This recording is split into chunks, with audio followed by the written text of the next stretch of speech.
ഞാൻ നാവിന് ശസ്ത്രക്രിയ ചെയ്ത കുഞ്ഞിന്റെ ബന്ധുവിലേക്ക് പോവുകയാണ്, അഫ്സത്തിലേക്ക്.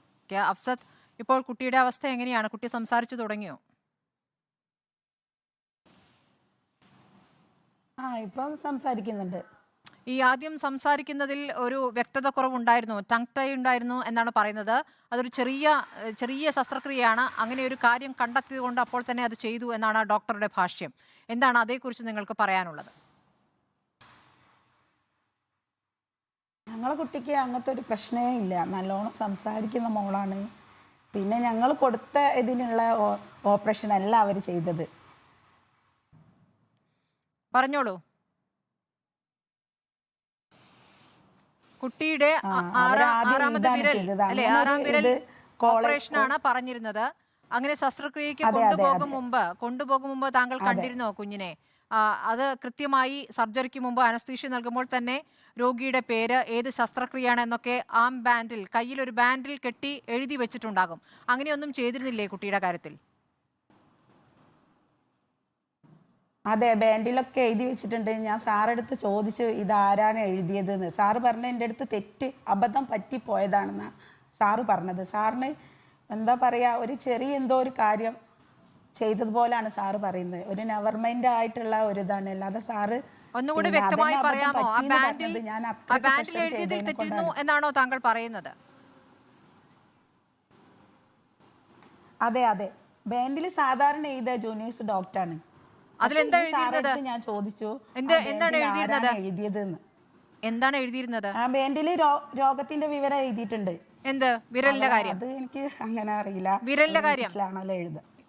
അതെ, വിരലിന്റെ കാര്യം എഴുതി. നാവിന്റെ കാര്യം എഴുതിയിട്ടില്ല എന്ന് ഉറപ്പാണ്? എഴുതിയിട്ടില്ല. നാവിന്റെ കാര്യം ഞങ്ങൾ അങ്ങനത്തെ ഒരു കംപ്ലൈന്റ് സാറെടുത്ത് പറഞ്ഞിട്ടേ ഇല്ല. ഇല്ല, ഞാൻ ചോദിക്കുന്നത് തെറ്റി എഴുതി പോയതാണോ എന്നറിയാനാണ് ഈ ചോദിക്കുന്നത്.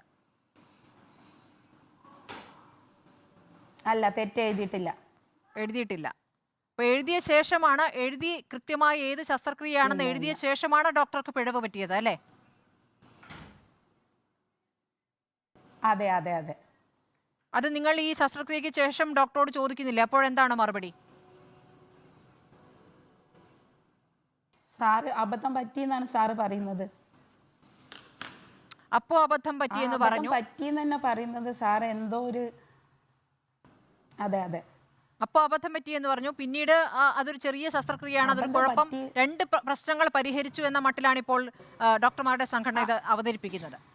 കുട്ടിയുടെ 2 പ്രശ്നങ്ങൾ പരിഹരിച്ചു. അതെ, ഞങ്ങൾ കുട്ടീൻ്റെ കൈക്ക് വേണ്ടിയിട്ടാണല്ലോ ഞങ്ങൾ ഇതിന് പോയത്. അപ്പോൾ കൈയിൻ്റെത് ചെയ്യാതെ നാവിൻ്റെ ചെയ്തപ്പോൾ ഞങ്ങൾ ആകെ ടെൻഷനായിപ്പോയി. ആ ടെൻഷൻ്റെ ഇതിലാണ് ഡോക്ടർ വീണ്ടും വന്നിട്ട് കുട്ടീനെ സാറ് തന്നെയാണ് എടുത്തുകൊണ്ടത്.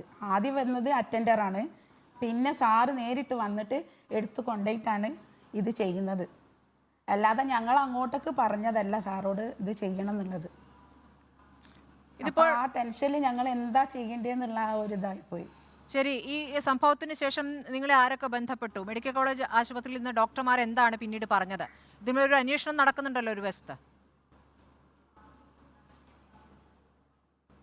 അതെ, അവർ പറയുന്നത് ഞങ്ങൾക്കൊരു ഇത് സൗജന്യമായിട്ട് ഇത് ചെയ്ത് തന്നെന്നാണ് പറയുന്നത്. ഒരു ഔദാര്യം ചെയ്ത പോലത്തെ സംസാരമാണ് അവർ സംസാരിക്കുന്നത്. ഈ അന്വേഷണം തുടങ്ങിയ ശേഷം, ഇപ്പോൾ ഡോക്ടർ സസ്പെൻഷനിലാണല്ലോ, അന്വേഷണം തുടങ്ങിയ ശേഷം വീണ്ടും വിളിച്ചിരുന്നോ?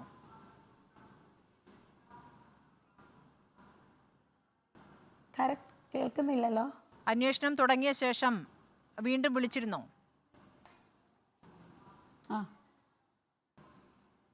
ഇത് ചെയ്ത സാറോ? ആ ഡോക്ടർ തന്നെയല്ല, മെഡിക്കൽ കോളേജിൽ നിന്ന് മറ്റേതെങ്കിലും ഡോക്ടർമാർ വിളിച്ചിരുന്നോ? മെഡിക്കൽ കോളേജിൽ അവർ വിളിച്ചിരുന്നു. എന്താണ് പറയുന്നത്? അവർ വിളിച്ചിട്ട് നാളെ 10 മണിക്ക് കോളേജിലേക്ക് ചെല്ലാനാണ് പറഞ്ഞത്. നാളെ മൊഴി കൊടുക്കാൻ ഞങ്ങൾ പറഞ്ഞത് ഞങ്ങൾ സാറ് അനുമതി ഇല്ലാതെ വരൂലെന്ന്. പോലീസിൽ കേസ് കൊടുത്തതുകൊണ്ട് അല്ലേ? അതെ അതെ. അപ്പൊ പോലീസിനെ നിങ്ങൾ അറിയിച്ചില്ലേ? സ്വാഭാവികമായ നടപടിക്രമങ്ങളാണ് അതൊക്കെ. അവർക്ക് മൊഴിയെടുക്കേണ്ടതുണ്ട്. ഡോക്ടറുടെ മൊഴിയെടുക്കും, അതോടൊപ്പം തന്നെ പരാതിക്കാരുടെ മൊഴി എടുക്കണമല്ലോ. അപ്പോൾ എന്താണ് പോലീസ് ഇക്കാര്യത്തിൽ നിങ്ങൾക്ക് നൽകിയിരിക്കുന്ന ഉപദേശം?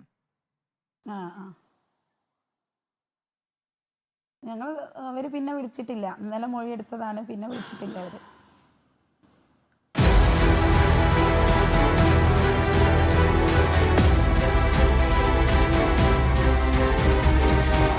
ഡിബേറ്റ് വിത്ത് സ്മൃതി പരുത്തിക്കാട്.